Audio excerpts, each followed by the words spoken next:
বড়দেরকে প্রণাম আর ছোটদেরকে ভালোবাসা জানিয়ে আমি শিপ্রা মজুমদার আজকে আবার একটা ব্লগ ভিডিও নিয়ে তোমাদের কাছে চলে এসেছি। আশা করি তোমাদের এই ব্লগটা দেখতে ভীষণ ভালো লাগবে। তাহলে চলে এসো, আমার সাথে দেখতে শুরু করো।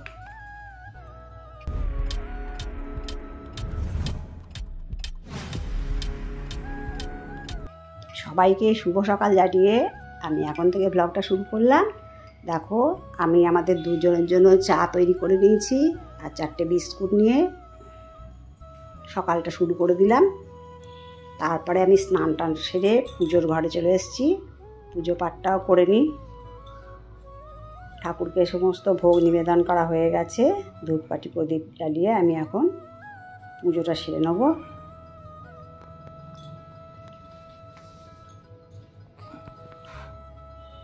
পুজো সারা হয়ে যাওয়ার পরে আমি একটু গেছিলাম ছাদে। দেখো কতগুলো রেড লিলি ফুটেছে ইয়েলো কালারের। এইগুলো আমার ছিল না, এগুলো আমার দিদির বাড়ি থেকে নিয়ে এসেছি। আর কত গাছে ফুল ফুটেছে। আমি ছাদে এসেছিলাম মূলত জামা কাপড় তুলতে, তাই তোমাদেরকে ভাবলাম যে রেড লিলি যখন ফুটেছে একটু দেখিয়ে দিই আর চারপাশটাও একটু দেখিয়ে দিই। গাছে কত লেবু ধরেছে দেখো।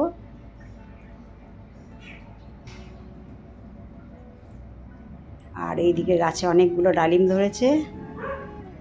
এইদিকে দুটো পেঁপে গাছ, পেয়ারা গাছ, লেবু গাছ তোমাদেরকে তো প্রায় দেখাই। যাই হোক, এবার রান্নার তোড়জোড় শুরু করে দিয়েছি। আর এখন আজকে ভাবছি একটু পেঁপে ঘন্ট রান্না করব। পেঁপেটাকে ছাড়িয়ে নিয়ে গ্রেটারে করে ঘষে নিচ্ছি। একটু মিহি করে ঘষাটা হলে পরে রান্নাটা খুব ভালো হবে। তা আজকে ভাবছি ডাল করব, পেঁপে ঘন্ট, মাছ এইসব রান্না করব, এসব ভাবছি। দেখা যাক কতটা কি করতে পারি। দেখো, পেঁপেটা এরকম মিহি করে গ্রেটারে করে গ্রেট করে নিতে হবে।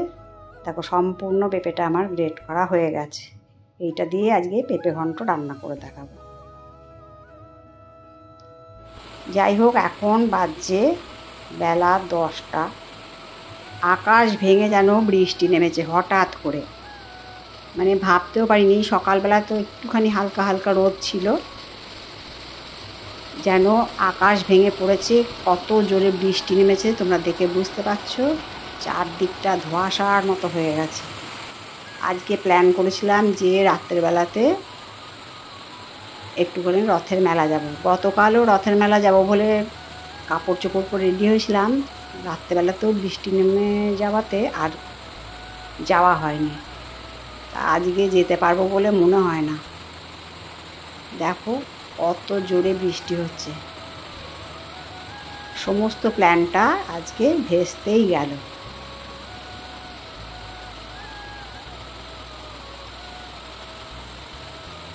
অসম্ভব জোরে বৃষ্টি নেমেছে। প্রায় বছর দুয়েক বাদে মনে হয় আমাদের এখানে এত বৃষ্টি নেমেছে। এতদিন বৃষ্টি হচ্ছিল, হালকা হালকা বৃষ্টি হয়েছিল, কিন্তু আজকে যেন ভীষণ পরিমাণে বৃষ্টি নেমেছে।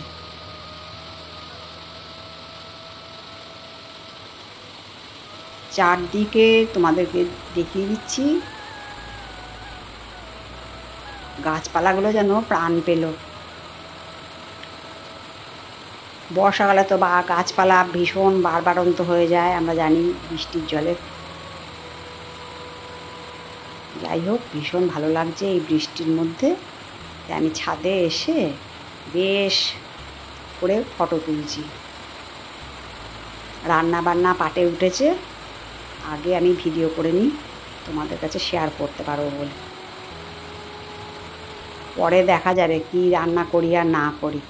তোমাদের দাদাভাই তো গুঁই গাঁই শুরু করে দিয়েছে যে এত বৃষ্টি হচ্ছে, আজকে কিন্তু আর ভাত খাবো না, আজকে তুমি খিচুড়িই চাপাও। দেখা যাক।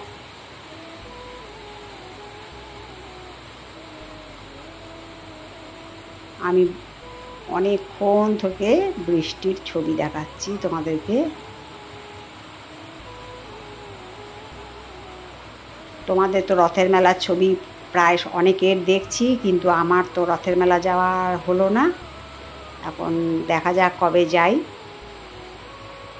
আকাশে মেঘ ঘন ঘটা দেখে বুঝতে পারছো কত কালো মেঘ, সহজেই বৃষ্টি ধরবে বলে মনে হয় না। তবে তোমাদের কাছে একটা কথা শেয়ার করি, যখনই আমি খিচুড়ি চাপাই, খিচুড়ি চাপানোর নাম করি, তখনই কিন্তু রোদ উঠে যায়। তোমাদের দাদাভাই খিচুড়ি খাওয়ার কথা বলছে ঠিক কথা, কিন্তু আমার মনে হচ্ছে যে খিচুড়ি ঠিক চাপাবো আর বৃষ্টিও থেমে যাবে।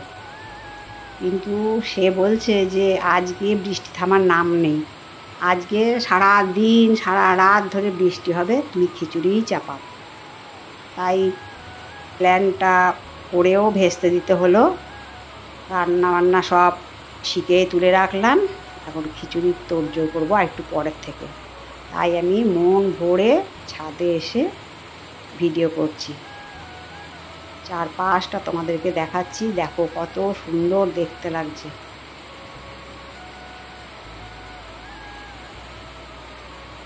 যাই হোক, ছাদ থেকে নেমে এসেছি, আমার তো খিচুড়ি রান্না করা রেডিও হয়ে গেছে। এই ফাঁকে দেখো খিচুড়িটা সবজি দিয়েই করেছি, ঘি দিয়ে দিয়েছিলাম।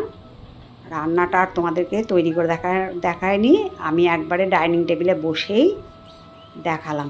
তোমাদের দাদাভাইকে খেতে দিয়ে দিচ্ছি, আর করেছি খিচুড়ির সাথে ডিম ভাজা। এদিকে আমারটাও বেড়ে নিচ্ছি। আজকে এই বৃষ্টির দিনে কারা কারা খিচুড়ি খেলে আমাকে জানিও, আর তোমাদের কাদের কাদের কাছে বৃষ্টি হয়েছে আমাকে যেন অবশ্যই জানাবে। আমিও ডিম ভাজা নিয়ে নিলাম। এই হাতাটা করে ভাজলে পরে খুব সুন্দর ছোট্ট ছোট্ট গোল গোল হয়। যাই হোক, আমি এখন খেয়ে নিচ্ছি। ভীষণ টেস্ট হয়েছে। খিচুড়িটা নিজেই রান্না করেছি, নিজেই বলছি। ঝটপট করে রান্নাও হয়ে গেল আর খাওয়াও হয়ে গেল গরম মানে বৃষ্টির দিনে। কিন্তু বৃষ্টি কিন্তু অঝরে ঝরেই পড়েছে। যাই হোক, আমার খাওয়া দাওয়া কমপ্লিট করে নিলাম। তারপরে আমি দেখো তোমাদের দাদাভাইকে বললাম যে এত যখন বৃষ্টি হয়েছে তুমি একটুখানি গিয়ে নিচে গিয়ে একটু ছবি তুলে নিয়ে আসো না। দেখো আমাদের বাড়ির সামনেটার অবস্থা, গেটটা খুলে ও রাস্তায় দেখো পায়ের পাতা ডুবে গেছে, এরকম জল দাঁড়িয়েছে। এর মধ্যে গাড়ি ঘোড়া সব বেরিয়ে পড়েছে, লোকজন রাস্তাঘাটে সবাই বেরিয়ে পড়েছে। কেন, যার যার কাজ তাকে তো করতেই হবে। পুরো মধ্যমগ্রাম আমাদের ডুবে গেছে আজকে, এত বৃষ্টি। তোমাদেরকে দেখে মানে দেখালাম যে কি অঝরে বৃষ্টি নেমেছে, এখনও কিন্তু বৃষ্টি হয়েই চলেছে। রাস্তাঘাট সব ডুবে গেছে, আজকে সারা মধ্যমগ্রাম আমাদের ডুবে গেছে।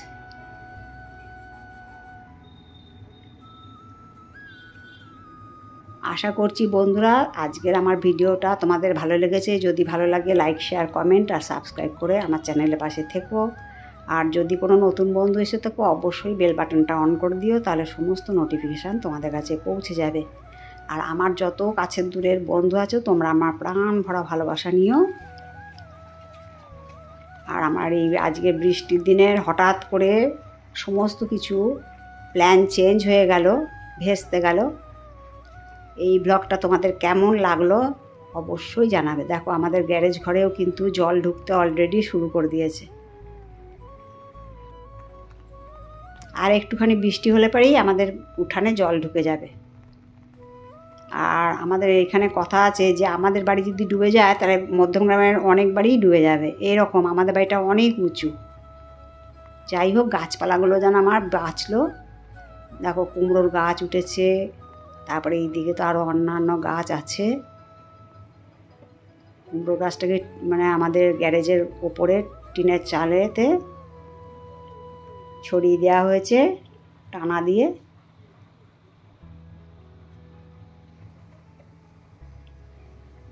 তাহলে আমার বৃষ্টি ভেজা দুপুরের ব্লগটা কেমন লাগলো তোমরা অবশ্যই আমাকে কমেন্টস করে জানিও।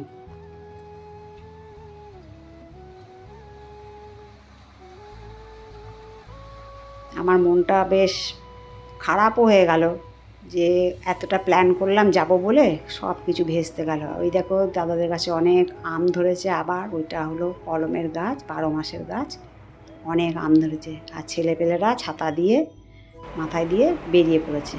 আমি আমার জানলা বাগানে এসে তোমাদেরকে একটুখানি সব কিছু দেখিয়ে দিচ্ছি, তোমাদের সাথে একটু কথা বললাম। আজকের ব্লগটা আমার কেমন লাগলো জানিও। তাহলে আজকে এই পর্যন্ত রাখি, আবার অন্য কোনো দিন অন্য কোনো ব্লগ বা অন্য কোনো রেসিপি নিয়ে আবার তোমাদের সাথে দেখা হবে। কেমন? টাটা।